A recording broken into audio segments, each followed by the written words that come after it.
Dua korban luka akibat kecelakaan maut bus terguling di Tol Cipali hingga Minggu pagi masih dirawat di Rumah Sakit Abdul Razak Purwakarta. Sementara itu, polisi telah menetapkan sopir bus PO Handoyo sebagai tersangka dalam peristiwa kecelakaan maut yang menewaskan 12 orang di ruas jalan Tol Cipali, Purwakarta. Rahma Yasmina 19 tahun, warga Temanggung, Jawa Tengah, serta Dinasti Aulia 16 tahun, warga Lebak, Banten. Dua korban luka akibat kecelakaan maut bus terguling di Tol Cipali masih menjalani perawatan di Rumah Sakit Abdul Razak Purwakarta Minggu pagi. Menurut pihak rumah sakit, korban Dinasti baru saja dilakukan tindakan operasi. Saat ini, kondisi kedua korban berangsur membaik dan berada di ruang rawat inap. Untuk jumlah pasien yang tersisa kecelakaan kemarin ya, kilometer 73 atau Cipali masih ada tersisa 2 orang, Pak. Kondisinya sekarang seperti apa, Bu? Alhamdulillah sudah mengalami perbaikan dari yang sebelumnya, Pak. Saat ini berada di ruangan mana aja?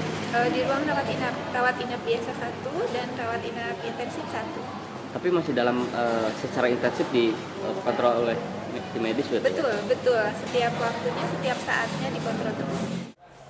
Sementara itu, polisi telah menetapkan sopir bus PO Handoyo sebagai tersangka dalam peristiwa kecelakaan maut yang menewaskan 12 orang di ruas jalan Tol Cipali Purwakarta.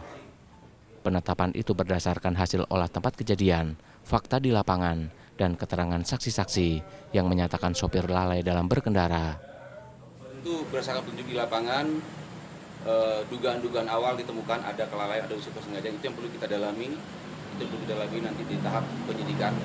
Yang jelas ada beberapa fokus yang kita bahas tadi digelar, bahwa di jalan tersebut ada rambu-rambu penunjuk bahwa ada putaran ke kiri, kemudian ada rambu-rambu kecepatan maksimal 40 km per jam, kemudian juga bahan diskusi kita bahwa kendaraan PO Bus Handoyo AA 7626OA pada hari Jumat tanggal 15 Desember itu tujuan dari Magelang menuju ke Bogor, dan kenapa bis tersebut belok kiri menuju arah Cikopo. Nah, ini jadi bahan diskusi kita pada hari ini.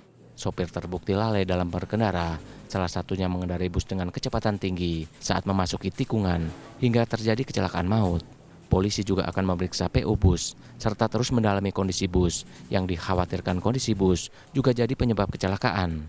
Seperti diketahui, bus PO Handoyo rute Yogyakarta Bogor yang mengangkut 18 penumpang dan 3 orang kru mengalami kecelakaan tunggal pada Jumat sore.